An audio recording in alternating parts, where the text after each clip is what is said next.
What's up, guys? This is Engineer here. Today we are going out to CSX Yeoman Yard, where we got to. Well, we kind of meet, but we had a very, very, very nice engineer that gave me and Lavender CSX some cool gloves. And then just yesterday, we went to the Florida Railroad Museum with the Lego Central Railroad Club, and we got a tour of their yard with our tour guide being Dakota, YouTuber Coda Beaner. And that's really all that's going to be in this video. So let's get to it. Alright, by now we'd get to Yeoman Yard. And this would be the first thing that we see. This CSX Power Move with a former sticker unit on it, which both me and Lavender CSX saw together in Cardale, Georgia a few months ago.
I'm spamming my photos.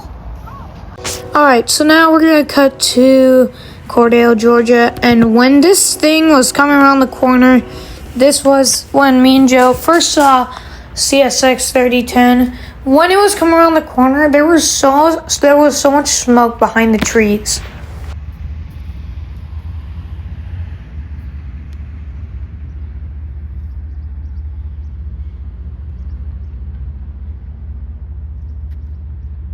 This engine would have also happened to be the second to last engine we'd seen in Cardale, Georgia, because I forgot to film this train's mid-DPU. But anyways, here comes 3010 on, I believe this is a intermodal. Yeah, this is an intermodal train.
And this train would be going away and stopping before Y103 came out the bend from Yeoman Yard. So I went over back to 78th to get some good photos of it. And at this time, me and Joe did not know that this train had one of the best engineers me and him had ever seen together.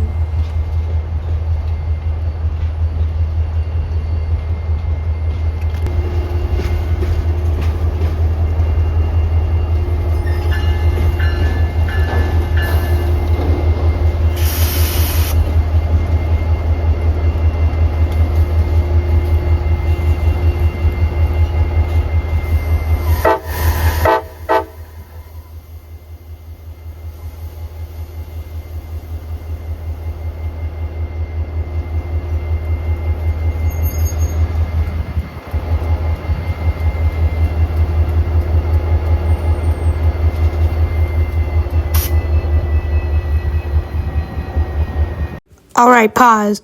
I got quite mad because I thought I wasn't recording when this engineer gave us a great horn show shave and a haircut.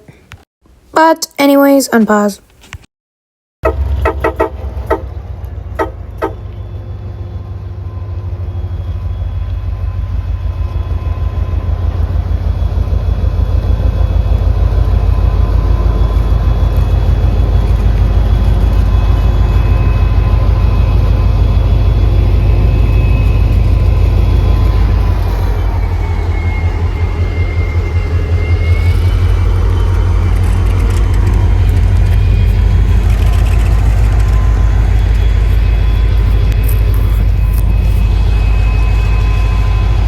And this train was going slow enough that I was able to walk right beside it and pace it.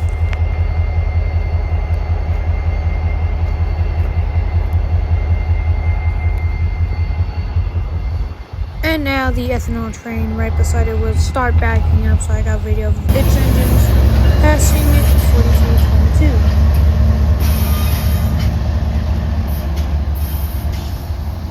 Oh, sorry, I don't know how, but I forgot to put this in.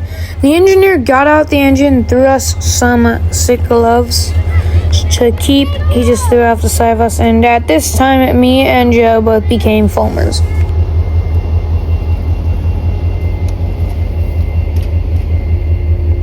Alright, now let's skip ahead a bit to the Florida Rail Museum, when the YouTuber Cobainer gave everyone who volunteers at the Largo Central Railroad a tour of the rail yard, but for now, here's just us riding past Dickey Road.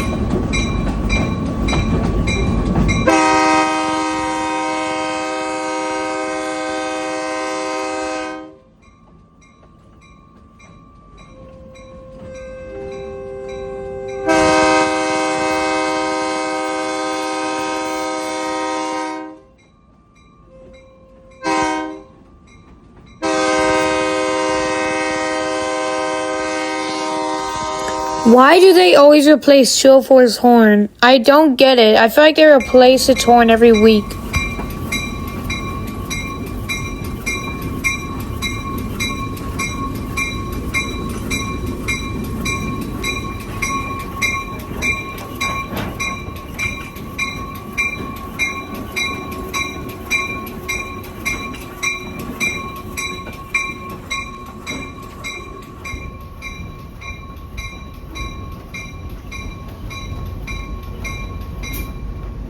On this day, they had some trouble in coupling 204 from the freshly new painted outdoor car, which went from being painted from red to green.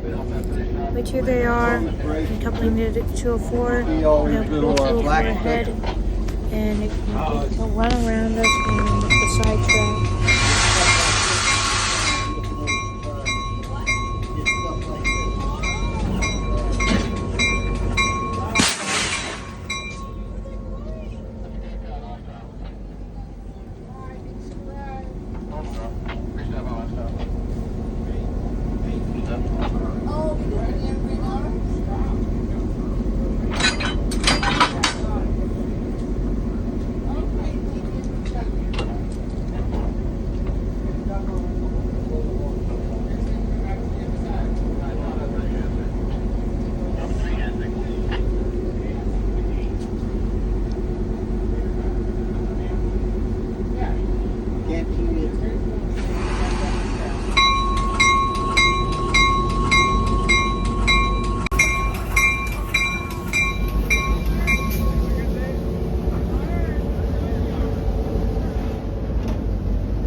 Now it seemed like everyone and their mom on the train went out to the outdoor car to film 204 coming past us. I already had claimed my spot right there in the corner because you kinda gotta do that if the train's full, but here's 204 coming around us.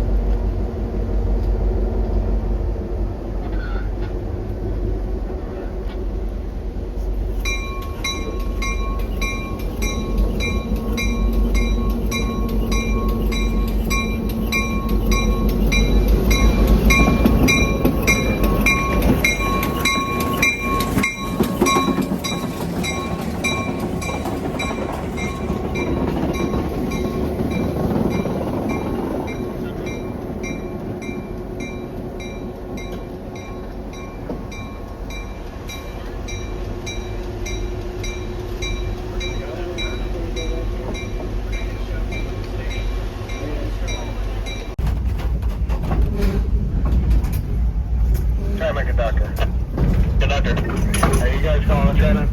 Hey, for calling the trainer. Roger, thank you.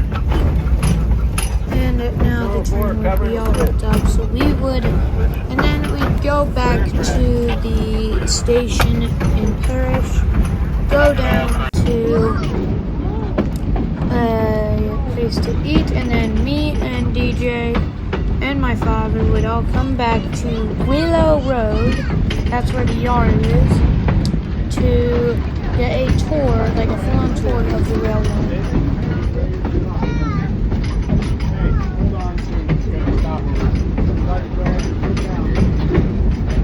Doesn't work anymore.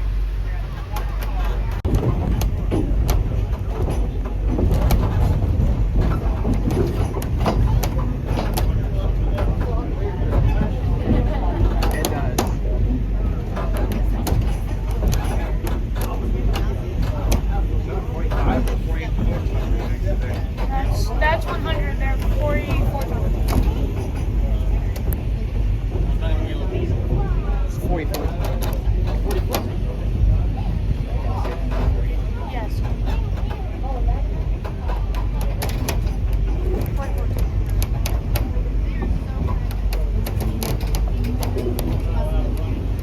I wish 83 still had its North 5T.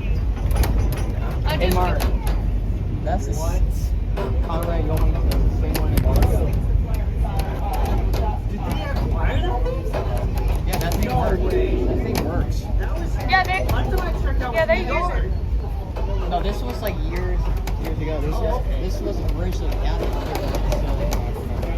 Same with 204.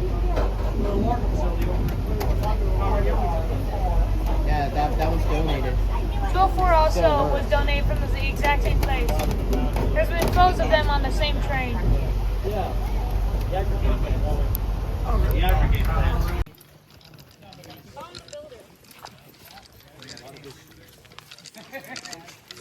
So yeah, this is the pride and joy over here, our good old GP10 8330. Everybody loves this one, everybody wants to see it run.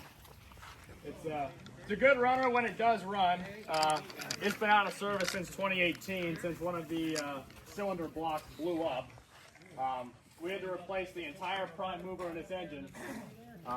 It ran for the latter part of 2024 after we made an extensive amount of repairs, but it has since been out for repairs since Christmas, since one of the traction motors on the rear truck went kaboom. So that's actually a new truck that we have under the rear of the engine now. We're probably going to have to make some adjustments because, as you can see, it's not exactly sitting the way it should, but for the most part, beyond that and some new radiator fans, this should be going at some point later this year. I'd like to assume. But don't quote me on that. I'm the one working on it half the time. Built in 1954 as a GP9B for the Union Pacific, the B units, as they were called, were locomotives built without cabs or control stands. They were simply hooked up to other locomotives in what's called MUing. MU stands for multiple unit. They were basically large power cables that went between locomotives that sent traction motor or electric commands from one locomotive to another so that the wheels would turn in unison. And the function of B units was simply to have less maintenance, because instead of having a cab, you couldn't control the locomotive on its own. but you could hook it to another locomotive electrically that could be controlled individually, and it gives you another locomotive. Well, in the 70s, the Illinois Central Gulf acquired this locomotive from UP, and they gave it an extensive rebuild into the form you see it now, as a GP10, adding a cab, adding a control stand, and it can now operate on its own. It's been in this form ever since then. It's been passed around to multiple railroads, such as the subsequent Illinois Central, and a few tourist lines, including the Inland Lakes Railway, which the museum bought this engine from in 2011. And it ran up until 2018 when the mechanical failure occurred, and it still stands as you see it today. Still working on it, still getting it going, but it will run again. I promise you that. We have enough money in this thing already, so ain't gonna stop now. Yes, we do. So if anybody's got some, Start throwing your change at it. any questions on this one? Comments, concerns? We should do better. GP9s, when GP9s were initially built, they had the high noses, correct? Well, okay, I'll start this one. At some point. Actually gotta I get don't have enough room in here for this, I'm realizing.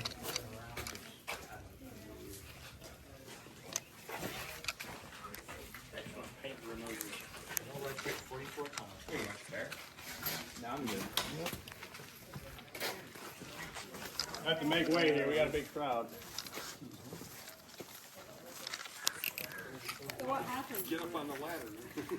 Why is 100 not running today? I'm trying to wait for everybody to get around here, so. I'm just trying to give everybody room to kind of crowd over here. We got a lot of people. Short. Short or tall? It's called a 44-ton switch engine, center cab switcher. This is a General Electric product. These are quite rare in that General Electric built 386 of these engines from 1940 to 1956. Our example here worked for the U.S. Navy at Jacksonville Naval Station before being donated to us in 1995. The reason it's in the shop right now is these engines actually have two twin Caterpillar engines in them. So on this side and that side of the cab, respectively, there's a Caterpillar 3026B. That's a 6-cylinder inline, almost like a semi-truck engine. So these are a lot easier to maintain than the EMD 16-cylinder blocks like, say, the 8330 would have. But a little bit about this. So that's a model F9A that was built for the GO Transit line in Canada. Now, after its years of service in Canada, it came down to the Central Florida Rail Corridor, or I think it was, the South Florida Rail Corridor, ran for, forget the line that runs down there. It's not Sunrail, right? Tri-rail. Tri-Rail, there you go. It ran for Tri-Rail for a little while, and while they had it, they've actually gutted the inside of the engine, so there's no prime mover in that. So for its last years of service, it was only a cab car. So it had, when it was operational, it had a working horn, warning signals, headlights, and whatnot, but the inside of the frame was actually converted to hold an electric generator. So that provided 120-volt power for all of your passenger cars and equipment on the passenger train. So they'd have another locomotive at the other end of the train that actually provided the movement power, but that was simply an electrical, basically a baggage car that held a generator. It had an HEP generator. Correct. Did it have a engine stand in it so they could control it? I'm not sure if they were that sophisticated with that one. I think it was just a cab car. So it So would have been in the back. yeah, or in the front with the locomotive running on the other end with some sort of communication method. Maybe they were. I'm not totally immersed in the full history on this one. They could run the MU cable all the way to the other end. There's a chunk of coal right here. Oh yeah, the engine's fixed. So when they were Strange piece of Whether coal. it worked or not, I don't know. That's what I'm getting at. Same thing that's wrong with that one, parts. Oh. Generally, it's an electrical issue. They got this going for the most part in 2012, but the electrical issues, the guy who was working on it left, and now they've taken a bunch of parts out of this thing. I'd be surprised if this runs again, if I'm going to be totally honest with you. I know everybody would like to see it, but unfortunately, there's just so much wrong with it, and it's not a priority to us. Where's its sibling? So it's back there a ways, we'll get back to it.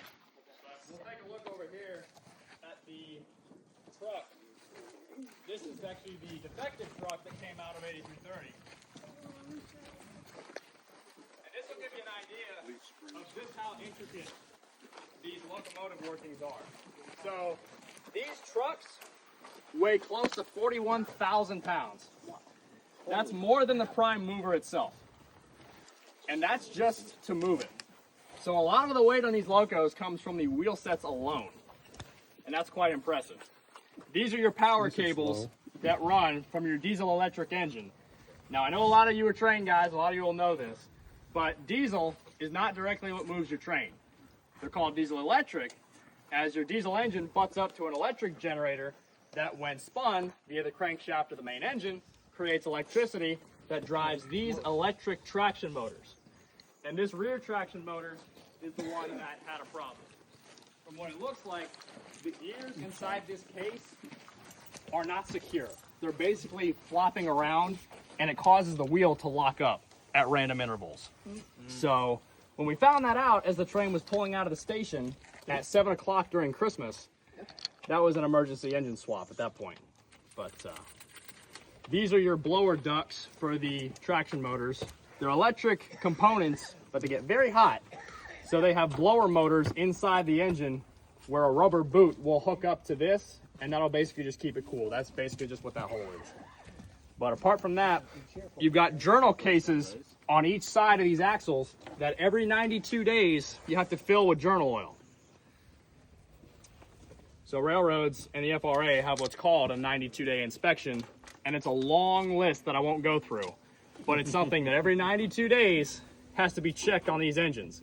Everything from the condition of cooling fans to coolant circulative, things like that, the rocker arms, certain filters have to be changed, but it's a long list of about 50 things that have to be checked and or changed. And these journal boxes or journal cases are part of that 92-day inspection. They have to be checked and, if necessary, topped off with journal oil. Same thing with these gear cases. You can't get it off because they're tensioned in such an odd way. But these caps right here open up to the main gear case of the traction motor that actually turns the wheel. There's a bag of what's called crater grease, and every 92 days, same thing. You got to stick a bag of that in there. What's cool about that is you get to just stick the bag in there. The gears will turn and crush the bag, and the grease just gets itself in there. And what's cool also about these Blombergs in particular is this case up here. The bird bath. Yeah. Want to take a spin? No, thank you. So there's a lot of mates in the railroad industry that are made simply by weight. So the engine is not bolted, so say the chassis of the locomotive is not bolted in any way or secured to this truck. It only sits on the truck and how heavy the engine is. It rocks back and forth on all your respective suspension. There's nothing holding it in place except for these carriers right here. Now, it's still not holding it in place, but the reason for these is there's a bracket that's not on this truck, but on an active locomotive you could find it. There's two bolts that hold a U bracket in like this. Reason for that, this is called your side bearing. That's also something that has to be checked every 92 days. Your side bearing clearance. That's basically how much float there is between that bracket and this lip here. These should never be touching or riding each other. This plate should always be suspended from your U-clip or U-bracket that goes in here. If they're touching, you may have to add a shim to that bolster right there to raise the engine or lower it. Now, your side bearing clearance, I forget the measurements on it, but it comes down to like 1/4 of an inch. But the reason for this is that so if you ever pick the locomotive up via a crane, it's so that the truck comes with it and doesn't fall off the engine. But on terms of just sitting and riding around, all that's holding it on there is the weight. Same thing with a lot of your freight cars. Now, we obviously don't have a lot of freight cars here, but probably that boxcar is mated to those trucks only by the weight of it. Passenger cars have a kingpin similar to this, to where if you pick it up, the trucks aren't going to come off in the case of a derailment or picking it up to spin it or jack it up. But with freight cars, that's why you'll see all the time online, if you ever see a freight train that derails, the trucks and the cars are never together. Think about San Bernardino in 1989. Exactly. Because those freight cars are not mated in any way to those frames. They just sit on them. That's how heavy that stuff is. Those trucks do not have a single nut or a bolt holding them together either. Rebecca, should we try that? It's all gravity. Yeah, That's incredible too. 'Cause like you say, when they come on, you notice how the wheels parked Dakota. up too. How did y'all get Sail this away. over here? How'd y'all get So we over had to here? pull it with a tractor. So we have a 1995 New Holland. Oh. Just look at the And when you strap put- on there. Put the strap on there and just pull it down the track. And actually, in the process of doing that, that wheel never turned. Oh, flat wheels. Slid it along. Huh? I must have get the earplugs out. I'm gonna walk the side of this go engine. So there's not much to see with this box car. It's pretty unique. It came from the Florida Fruit Growers, or Fruit Growers Express rather. That's where actually the reporting mark FGCX came from. They were originally the owners of that reporting mark, but we got it after they went under. So now we are technically FGC, but that's where we got the reporting mark from. This is our tooling car. We have some lathes and large machinery in here. That's why we call it a tooling car. It doesn't move much. It's just kind of a storage piece. But you need to know where it came from. This is old Pullman baggage car. Man, it's out of shape. Southern Railway. Oh, there's the Tri-Rail logo.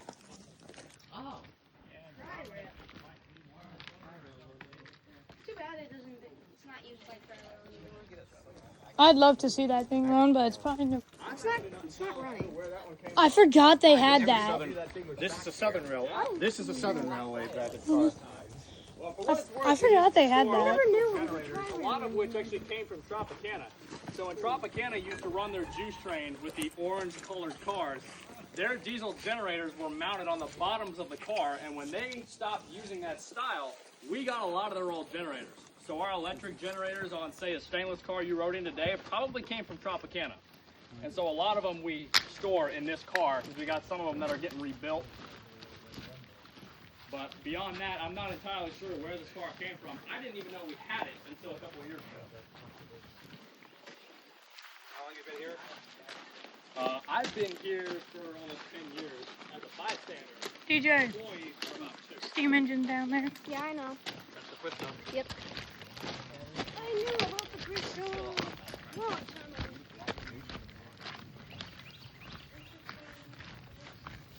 Since when did they have this butte?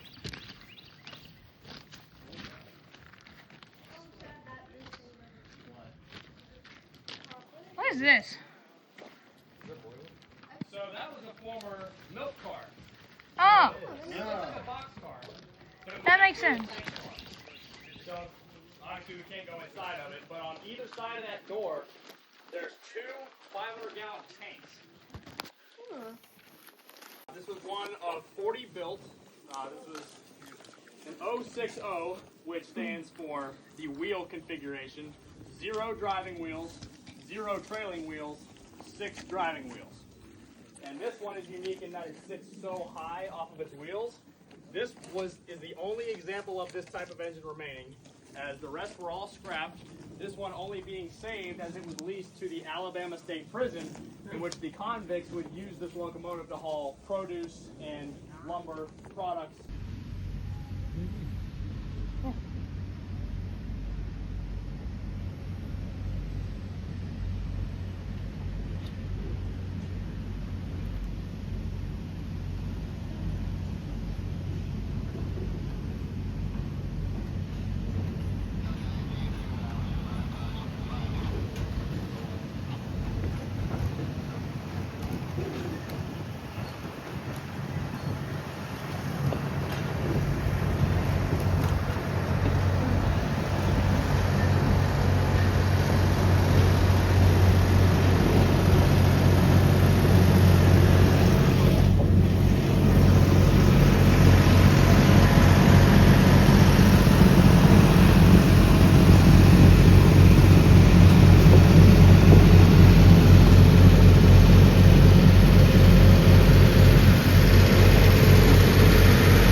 gonna blow his horn.